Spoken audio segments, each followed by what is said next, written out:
Então é isso, Alan. Estamos aí, meu amigo. Pra quem achava que as tretas eram só de super-herói contra vilão. Convidar vocês hoje pra gente fazer uma passagem aí pelos bastidores das HQs. Mas vai ter coisa aí que muita gente não sabe. Ok, veja! Muita curiosidade, contar algumas origens aí, ou seja, vai ser assim uma apresentação muito, muito diferenciada. E hoje nós temos aí os bastidores aí da indústria dos quadrinhos, vamos falar um pouquinho sobre algumas origens e curiosidades, né? Sobre criadores e criaturas.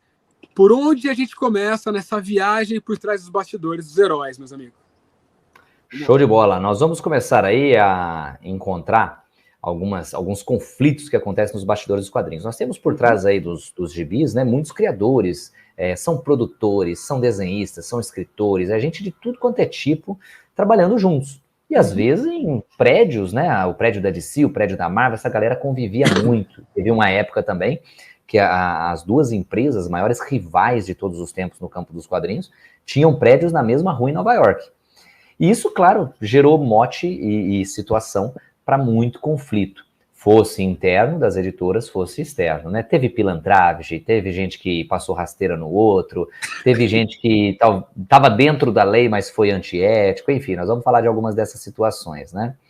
E nós vamos, então, lá para o passado, falar um caso que é bastante conhecido e dar algumas informações a mais para vocês sobre o caso Superman. Então, assim, existem dois criadores aí, certo?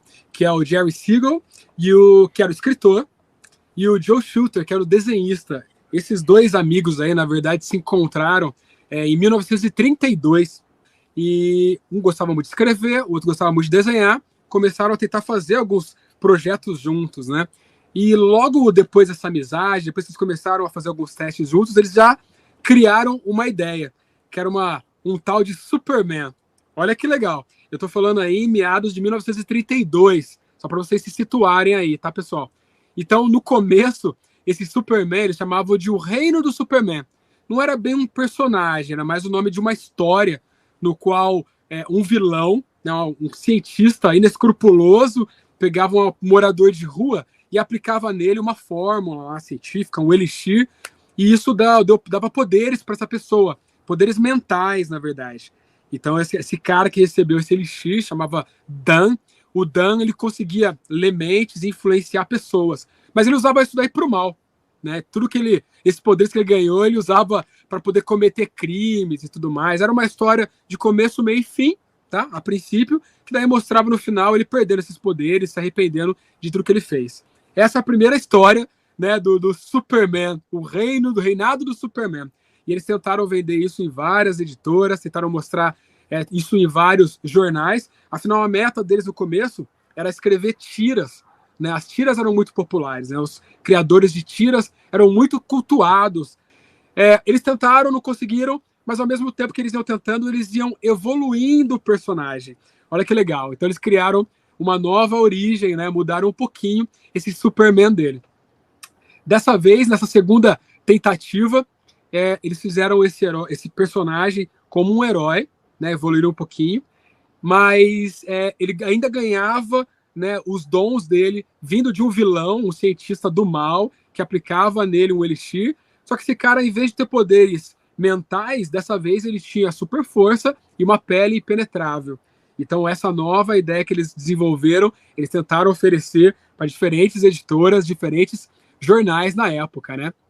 E foram tentando fazer isso. O que acontece? Com o tempo, com as tentativas, né, o Jerry Siegel, que era o escritor, ele começou a desconfiar que talvez os jornais da época não estavam contratando eles por conta do desenhista. Olha, começou a treta, Alan. Então ele achou que por conta dos desenhos, né, do Shuster serem um pouquinho mais amador, um desenhista que está apenas começando, talvez esse fosse o problema, que as pessoas não estavam contratando. Sabe o que ele fez? Ele começou a procurar outros desenhistas para fazer o projeto do Superman acontecer. Olha isso. Ele até encontrou um deles, chamado, eu vou pegar aqui, é o Russell Keaton. O Russell Keaton, ele já tinha um nome na época, ele desenhava o Buck Rogers para algumas tiras de jornal, né? E ele tentou fazer algumas coisas com o Russell Keaton. E quando o Joe Shuster descobriu isso, ficou bravo, claro. Ficou maluco com essa ideia, né?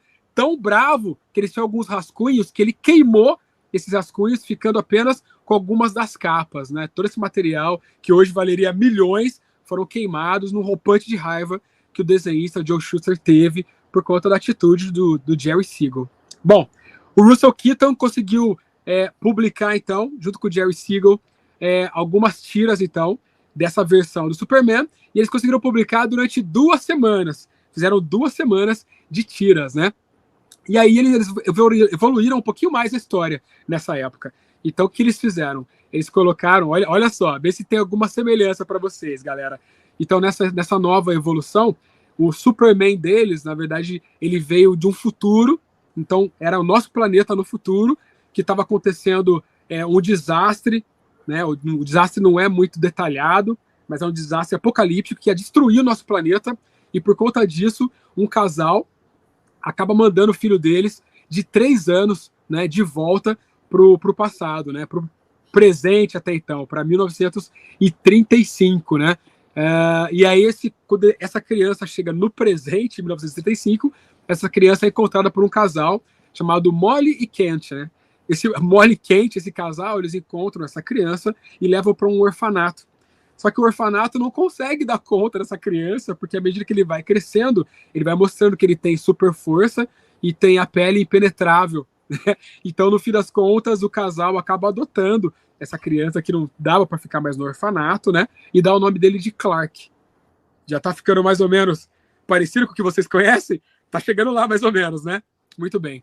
Bom, infelizmente, apenas 2 semanas foram publicadas com essa versão da história, até que o Jerry Siegel e o Joe Shuster fizeram as pazes novamente, né? E aí eles começaram a tentar de novo mostrar esse Superman, e dessa vez eles fizeram mais uma evolução.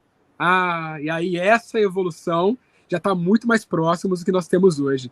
Então agora, em vez de vir do futuro, né, o personagem principal, o Superman, vem de um outro planeta chamado Krypton, né? O Shuster criou, então, alguns elementos para esse uniforme dele que seriam clássicos, né, lembrados até hoje e copiado por muitos heróis de lá para cá, que né, então fez o S no peito, né, colocou um short por cima da calça, que era algo inovador e que foi muito copiado, mais estranho que pareça, a gente ouve isso hoje em dia, né, e a capa, a icônica capa, então colocou uma capa nele. E aí essa versão, sim, eles começaram a tentar vender, até que encontraram aí, né, entre várias propostas aí, se ela quiser falar um pouquinho, encontraram então aí uma dupla muito, muito aí polêmica, mas que deram as primeiras chances para eles. Exatamente, nós temos que lembrar aí que o ano em que o Superman vai ser lançado oficialmente, né, com esse estardalhaço todo e nessa versão mais definitiva que o Márcio colocou, foi 1938. Toda a produção é quase fruto do seu tempo, né? E algumas delas mais evidentes, outras nem tanto, por isso que eu falei o quase aí. E nesse sentido, o Superman é um total fruto do seu tempo. Os anos 30 para os Estados Unidos eram anos dificílimos. Em 1929, a Bolsa de Valores de Nova York tinha quebrado. E nessa quebra, os Estados Unidos entraram numa fase terrível chamada Grande Depressão. Então, o espírito, né, das pessoas estava muito desanimado. Muitas pessoas tinham empresas falidas, um desemprego gritante, uma miséria muito grande. Os Estados Unidos tiveram que fazer, o governo do país, algo que eles não gostavam de fazer, que era interferir na economia com um plano chamado New Deal para alavancar novamente a economia. Só que nesse processo começam algumas maracutaias e ilegalidades a fim de poder driblar as decisões governamentais ou até mesmo a pobreza da época, né? E aí a gente começa a ver os primórdios meio conturbados, meio complicados, de uma das maiores editoras do planeta e a primeira grande super editora, que é a DC Comics. Então, na década de 1930, havia o dono de uma editora de quadrinhos, era uma editora prestigiada, né? Que até então se chamava Major Comics. Até porque o seu dono, o senhor Wheeler Nicholson, ele era chamado de Major pelo pessoal, né? Tinha uma patente do exército aí, né? E só que em certo momento, nós temos que entender uma dinâmica aqui que talvez apareça em outros momentos da nossa live. Você sempre teve uma dificuldade, né? Não basta você imprimir os quadrinhos. Você tem que ter uma distribuidora. O responsável por entregar, até então, eram as bancas, né? Não tinha a Comic Shop. Mais tarde até vão entregar gibi, uma coisa que acontecia muito nos Estados Unidos, você vê isso em filme, de ter gibizinho até na farmácia, no supermercado, nos armarinhos, assim, numas araras, né, que o pessoal pendurava. Então você tinha que ter quem fazia essa entrega. E em certo momento, o Major Wheeler Nicholson passou a distribuir as suas HQs através de uma empresa, justamente dos dois picaretas que estavam aí na foto do primeiro slide, né, que era o Harry Donenfeld e o Jack Leibowitz. Esses dois caras são, assim, tem umas histórias curiosas porque eles são envolvidos em muita maracutaia, né? Ou então coisas esquisitas. O Donenfeld pode ter sido associado a bebidas clandestinas durante a Lei Seca. Por quê? Nessa época, uma das coisas que o governo tentou impedir, e sem sucesso, foi um fracasso e quase se tornou um desastre nacional, é impedir o uso da bebida alcoólica. A gente fala muito hoje da polêmica das drogas, mas se tem uma coisa mais consumida que as drogas por aí, são as bebidas. É uma coisa antiquíssima, da antiguidade já se consumia, né? O álcool, independente da gente entrar na questão do abuso, do alcoolismo ou não. E aí o que acontece? Tentou proibir. A galera foi a delírio. Então começou a surgir muita gangue, olha que bizarro, né? Gangue especializada em bebida. Você tinha gangue de cocaína, de maconha, essas coisas dos mundos de hoje, né? Prioridades, né? Então, você tinha as gangues envolvidas com uísque, cerveja e coisas do tipo, né? Os Estados Unidos até hoje tem uma história meio delicada com a bebida, né? Em alguns estados, é curioso, você pode comprar bebida, né, acima dos 18 anos, só que para você beber em público, você não pode estar com a garrafa segurando em mãos. Você tem que envolver num saquinho. É uma lei, muitas vezes, estadual. Você já deve ter visto isso em muito filme. Por que eles não tiram do saco para beber? Ele pode beber no gargalo, mas ele tem que estar tampando. Então é uma mistura de pudor com questão... Aquele saquinho de papel de pão, não é, Alan? Eles chamam de exato, papel, a gente vê muito isso, né? Então é por isso que eles cobrem lá. São alguns estados que proíbem você exibir o rótulo ou exibir a bebida, como se você fosse dar um incentivo da imagem, como se ninguém soubesse o que tem ali debaixo daquele gargalo, né? Se fosse Coca-Cola, ele estava à mostra e fazendo propaganda ainda.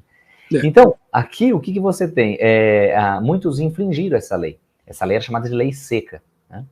E o Donenfeld, né, ele inclusive foi envolvido por um dos gangsters dessa situação, né? O mais famoso de todos é o Al Capone, mas não era Al Capone o ligado ao Donenfeld, era o Frank Costello, que ficou bem famoso com essa situação. Além disso, eles tinham envolvimento com uma coisa que para a época não era bem vista. Também os estadunidenses, né, embora sejam muito liberais em alguns aspectos, a questão íntima, né, da erotização também era uma coisa que não pegava bem. Então, algumas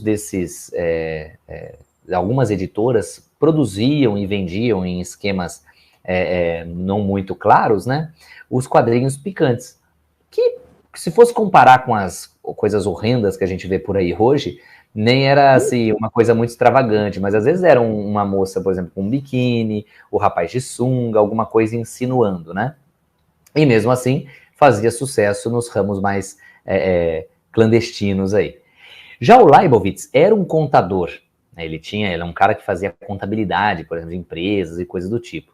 Só que ele tinha cliente legal e ilegal. Isso é uma coisa muito comum lá nos Estados Unidos, né? O cara às vezes procura um contador para fazer as manobrinhas e driblar o fisco, né? O que seria a Receita Federal deles lá. Então, nesse sentido, os dois tinham uns esqueminhas. E tinham essa distribuidora. É interessante porque os dois parecem investidores do tudo ou nada, né? O que aparecer aí, tá dando dinheiro, vamos investir nisso, investe naquilo, investe naquilo. E por isso fizeram muito dinheiro, inclusive explorando a galera. Ambos acabaram migrando os seus interesses para a publicação de gibis. Por quê? A álcool tinha a polícia atrás, o negócio picante, as famílias iam atrás. Gibi, de molecada e tal, de herói, já tinha os heróis, não tinha o super-herói ainda, mas herói já tinha. Então, podia publicar de boa, que dava dinheiro e ninguém enchia o saco, né? E em 1937, diante aí da crise da editora, o Major Wheeler Nicholson foi obrigado a tornar ambos seus sócios, né? Ele estava endividado, e aí ele tornou os dois. Só que os dois, como são já diria Bezerra da Silva, né? Malandro é malandro e mané é mané, né? Deram uma rasteira no Major aí e o veterano caiu fora e os dois tornaram-se donos da editora. É brincadeira ou não? Cada uma, cara. Não é verdade. Tem coisa que a gente ouve, cara, e nem parece assim, como que eu vou dizer, é melhor do que muitos enredos de filmes, né? Sabe? Tem pessoas que ganham dinheiro para criar ficção e não conseguem desenvolver algumas histórias assim que se comparem à vida real. Isso é muito, muito louco, muito louco. O Joe e o Jerry, com essa dupla de trambiqueiros aí, combinaram então de publicar as histórias numa revista nova que eles estavam lançando, chamado Action Comics, tá? Era uma história, eles tinham planejado para criar tiras, mas para Action Comics seria necessário uma história de 13 páginas. Então, essa foi a primeira história realmente do Superman dentro. Foi uma história de 13 páginas, que só foi acontecer em 1938. Tudo certo, Alan? Exatamente. Então aí finalmente o Siegel e Shuster, né, que estão aí na foto, inclusive com o que seria uma capa do gibi do Superman. Isso aí já um tempinho depois, quando o Superman ganhou o título próprio, né? E aí eles fazem sucesso justamente na editora dos dois picaretas. O que acontece, gente, é que é muito fácil pra gente olhar o Superman hoje. Eu sou professor de história, né? Então eu tento fazer meus alunos pensarem na época, né? Não pensa com a cabeça que tem hoje. Hoje você olha o Superman, é um sucesso, vende pra caramba e tal. Na época, ninguém sabia o que era. E quando chegaram à banca com aquela capa avassaladora, você pode pesquisar aí Action Comics número 1, 1938, né? Era uma capa estrondosa, porque foi um grande mistério, né? O que tinha ali? Você tinha um homem erguendo um carro. Verdade. Você tinha homens correndo dele, inclusive um vindo, gritando na direção da capa. Isso, pra época, foi assim, meu, o que tá acontecendo aqui? Porque a capa anunciava uma premissa pro que tem dentro. Então você fala assim, meu, a criança chegava, até o adulto, né? Quem que é esse cara? Ele é vilão ou herói? Você não sabia. Tell me. Do you bleed? Ninguém conhecia o Superman. Ele tá destruindo tudo e a galera tá fugindo. Esse cara, a gente sabe depois que são bandidos, né? Ele tava impedindo o carro dos gangsters, porque no começo o Superman só combatia bandidinho, não tinha Lex Luthor, Brainiac, nada disso. Então, aquela capa foi muito chamativa. E a galera começou a ler, e imagina, num espírito de depressão, de desânimo, literatura de escapismo é sempre muito positivo, né? Então a galera começa a ler isso. Não, quero ler é fantasia para as crianças saírem um pouco daquele clima do pai desempregado ou do pai pobre. Às vezes até o adulto vai dar uma folheada na historinha, né? Era uma história de virtude, porque é o bem contra o mal, a velha história moral, né? Então, foi uma coisa interessante. E começou a vender, nem os caras, ninguém esperava. Rios de dólares. Era muita grana que estava circulando. Porém, se o negócio gerava rios de dinheiro pros donos, né, o Leibovitz e o Donenfeld, o mesmo não acontecia com os criadores. Você quer contar aí, Omar, por quanto eles venderam a história original aí, as histórias iniciais aí? Pois é, meu amigo. O Alan tá certo. Os caras, eles tentaram até disfarçar os ganhos. Olha só, para ser publicada essa história, eles receberam o valor de $130, né? Então receberam $10 por página, o que hoje em dia seria o equivalente a $2.500. Tá? Eu dei uma pesquisada aí, seria mais ou menos esse valor que eles enxergaram na época, né? E mais do que isso, os donos da editora colocaram um contrato que fazia eles abrirem mãos dos copyrights, né, dos direitos do Superman por pelo menos 10 anos. E aí eles já tinham tentado em várias editoras vender essa ideia, nenhuma tinha topado, eles queriam que pelo menos a ideia deles fosse pelo menos publicada, né? Se não desse certo, pelo menos eles iam ver, né, esse personagem chegando à luz do dia. E eles aceitaram isso. E aí as vendas começaram a acontecer. A Action Comics era uma revista que reunia várias histórias, né? Mas começou a ficar muito claro que ela estava sendo vendida mesmo em massa por conta da história do Superman. E aí os editores, para tentar disfarçar, olha isso, para tentar disfarçar, eles começaram a tirar o Superman das capas, né? Para mostrar, né? Para tentar assim, disfarçar os ganhos, para mostrar que não, está sendo vendida por conta de outras histórias também, não é só por conta do Superman, embora ficasse claro, foi ficando claro com o tempo, que era o Superman que alavancou as vendas da Action Comics, né? Então isso foi criando toda uma situação, né, entre os criadores, entre a editora, que demorou para poder reconhecer esse erro, viu, galera? Demorou para poder fazer alguma coisa diferente, né, Alan?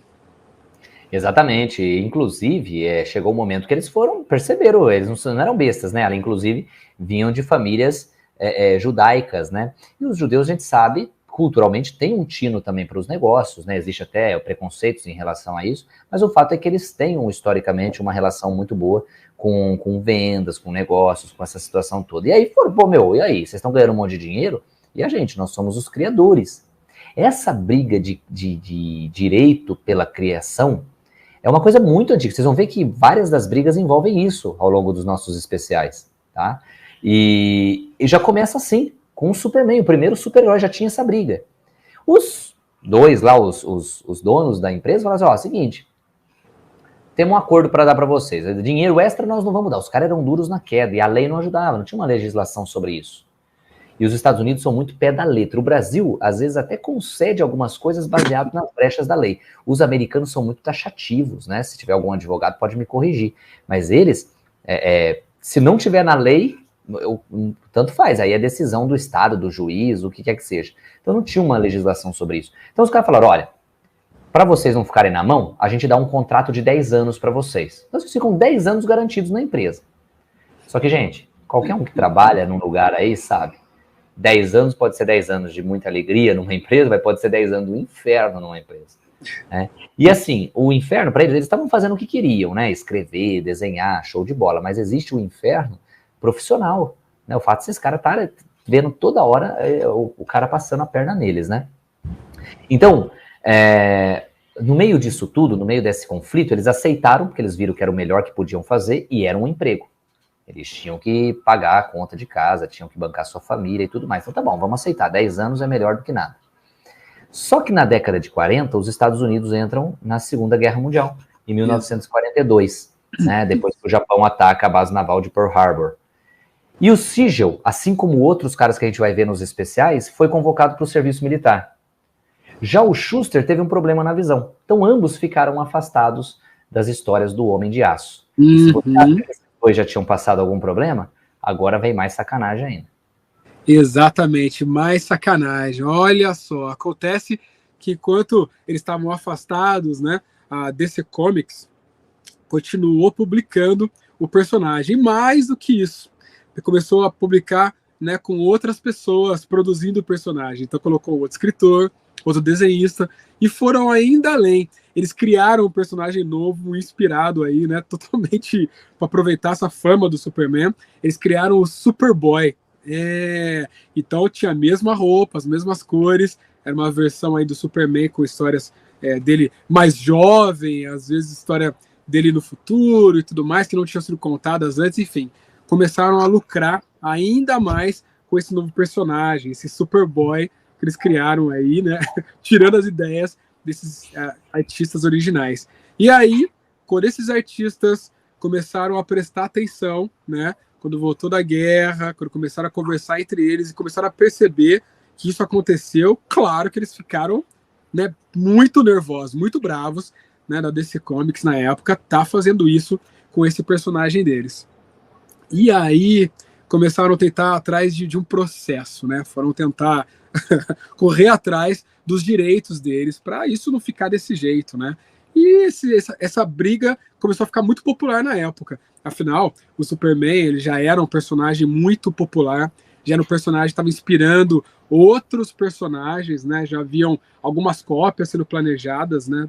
Por conta do Superman. Alguns outros heróis vieram a ser criados, ficaram às vezes tão populares quanto o Batman, que a gente vai falar um pouquinho daqui a pouco, foi criado um ano depois, enfim. Era uma grana que estava rolando aí que não podia ser ignorada. Então, por conta disso, os criadores foram realmente atrás de processar a editora para ter os direitos deles, né, garantidos. Exatamente, pediram $5 milhões. Até, Márcio, você já assistiu aquele filme do Austin Powers? Você lembra do Dr. Evil? Que um dos filmes, eu acho que tá no passado, e pede um dinheiro muito grande, e nem existia esse dinheiro na época, né? O cara ri. Depois no outro filme inverte, né? Ele pega e pede um dinheiro muito baixo, e os caras, tipo, isso aí é fácil, né? E tal. E parece 5 milhões de dólares, gente, pra época. Você não faz ideia do que é. Hoje seria muito para uma galera comum, que nem a gente, né? Mas para um governo, para uma editora, isso aí não é nada. Para a época, gente, 5 milhões era muita grana. Enfim, conseguiram apenas 100 mil. Só que imagina, gente, talvez alguém já tenha passado por uma experiência triste dessa, de ter que estar numa empresa, precisa pagar suas contas e ao mesmo tempo está processando por um direito trabalhista. Você fica naquele clima de pressão e perseguição, que era o que acontecia com os dois constantemente, né? E mais tarde acaba, aí realmente aqueles 10 anos de contrato, né? E ambos ficam sem emprego lá na editora. E tentam, anos depois, mais um processo na década de 70, tentando então reaver os direitos autorais da sua criação. A causa foi perdida, eles não ganharam. Você vê que juridicamente não tinha respaldo, não tinha uma coisa específica sobre esse tema. Porém, a mídia deu muito destaque. Ao longo de 30 anos aproximadamente, o Superman virou um ícone cult, né? E pop também, mais pop do que cult. E o que acontece? A mídia pegou e falou assim, esses caras aí merecem alguma coisa. E deram muito destaque ao Siegel e ao Shuster. Na época, a DC já começava a passar mais tarde por uma transição de vendas de direitos de filmagem para a Warner Bros., cuja parceria ainda existe até hoje, né? E aí, ambos receberam uma pensão vitalícia, uma graninha, se não me engano, né? Pelo menos um benefício nesse sentido, e benefícios de saúde. A gente sabe que tratamentos de saúde e convênios são muito caros nos Estados Unidos, né? E aí, nesse sentido, eles acabaram ganhando esses benefícios aí para auxiliá-los.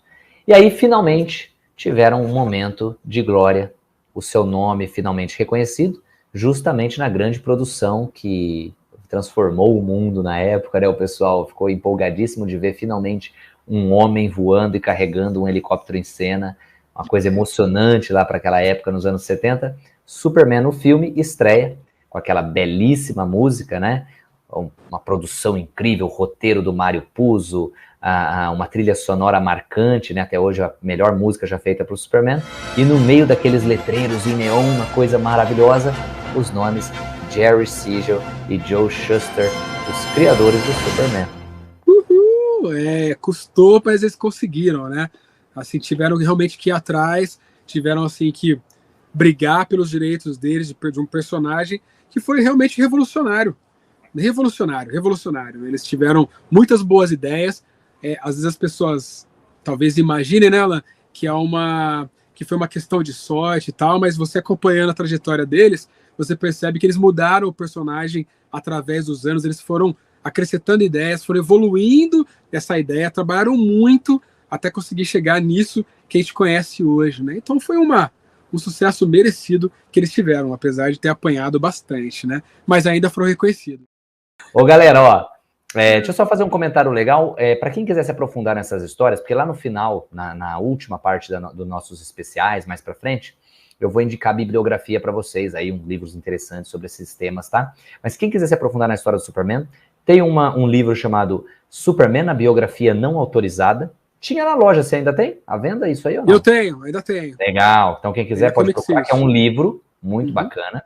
E tem um gibi que fez muito sucesso na época que lançou, que é Joe Shuster, o artista por trás do Superman, a história de Joe Shuster, né? Eu não sei se você tem essa. Temos também. Tem também? Aí, ó, prato cheio para conhecer esse drama. É uma história triste, mas procura aí o Marcinho da Comic City que você acha esses gibis. Agora, Márcio, só mais uma coisinha. Você pode colocar o slide aí para mim de novo, por favor? Pois não. Ó, eu quero que a galera vá percebendo o seguinte, quando eu montei esse material, eu fiz questão de que os títulos tivessem a ver com produções de filmes e seriados, né? Então eu quero ver se vocês vão detectando isso, né, ao longo dos episódios que a gente vai fazer. Esse tá muito evidente, tá muito fácil. Tem alguns que são nomes dos próprios filmes.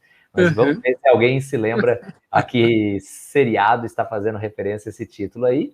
E também o nosso próximo tema. Posso passar? Pode passar, vamos começar. Pois bem, quem quer ser um Superman?